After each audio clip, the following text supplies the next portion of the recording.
Xuyanîya meclisa jin ya malbatê şehîdan li Rojava ji bo raya giştî rêxistin û komîteyên hiqûqî û mirovî ji bo rêhevalên me li her derê.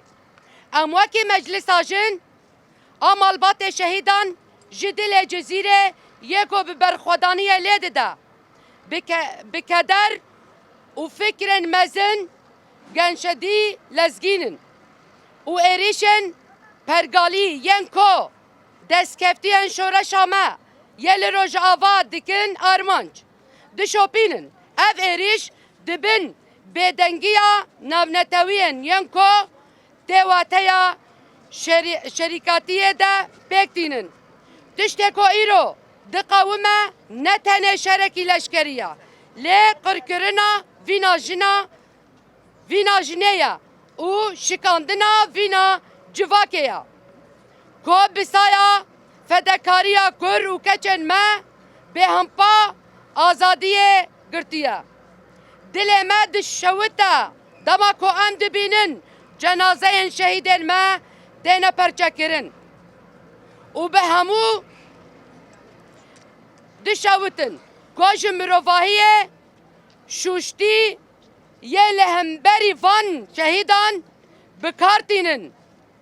Goristanên şehîdan li wan herêmên ku hêzên me jê vekişiyan e têne bêhurmetkirin. Ev şehîdên ku canê xwe di ber mirovahiyê de feda kirin. Li hemberî çeteyên herî hovane êrişên ser goristanan raxwendînan kelên goran derxistina laan lehengiyên me kirine bê exlaqî û sûcekî şer e. Rûyê mirovahiyê reş dike. Ev goristan rûmeta gelê me û bîra tekoşîna me ne. Destdirêjiya li ser wan hedefkirina rasterast a herî dayik, hevjîn û zarokên vî welatî ye.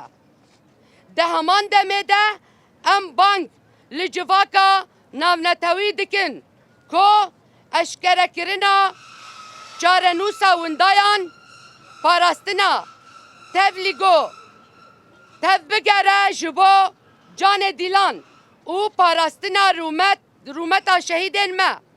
Divê cenazeyên şervanên me yê ku cara duyemîn bûne mertal ji bo parastina civakê. Li dijî hovitî û zordariya komîteyên terorîst radestî me bike. Em wekî meclisa jin bi zelalî nêzîkatiya tolhildanê û pêkanîna şovînîst ên ku ji aliyê bi hikûmeta demikî û komên wê ve têne meşandin. Dibêjin kesên ku qebûl kirine bibin amûr di destê kesên din de nûnertiya daxwaziyên gelê Sûriyê nakin. Berova jî vê ew hewl didin polîtîkiya tirsandinê û talankirinê bicih bikin.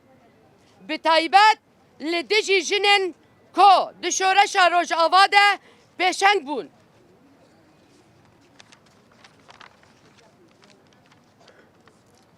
Li ser vê bingehê em wek dayik, zarok û hevjînê şehîdan di meclisa malbatê şehîdan de. Daxwazî ji aliyê gerenetor ên peymana agiribestê dikin ku bixewitin ji bo radestkirina cenazeyên kur û keçên me yên şehîd guhîn li erdê wan e. Ev yek binpêkirina rûmeta şehîdan e û li dijî exlaq qêşer e. Em dubare dikin ku ev binpêkirin nikarin vîna me bişkînin. Berova jî vîna me ye. جبو پاراستنا پروژه و دستکفتین ما خورتر دکن. ام تکز دکن گوخوینا شهیدن ما والا نچه. ام کسن کو سوجن به حکومتی گورستانن پارچه کرنا جنازهن او işkence kirina dilan dikin. De heman qaden navnetawi de bidin peywan uwan darizinin. Banka me ji bo hemû rêxistinê mafê mirovan tako destweriye bikin û çarenûsa girtiyên me diyar bikin. Em bank li hemû jinên cîhanê dikin ku li dora doza me bicivin û rûmeta mafên me yên rewa biparêzin. Şehîd namirin bijî berxwedan jina azad Meclisa Malbatê Şehîdan ya jin.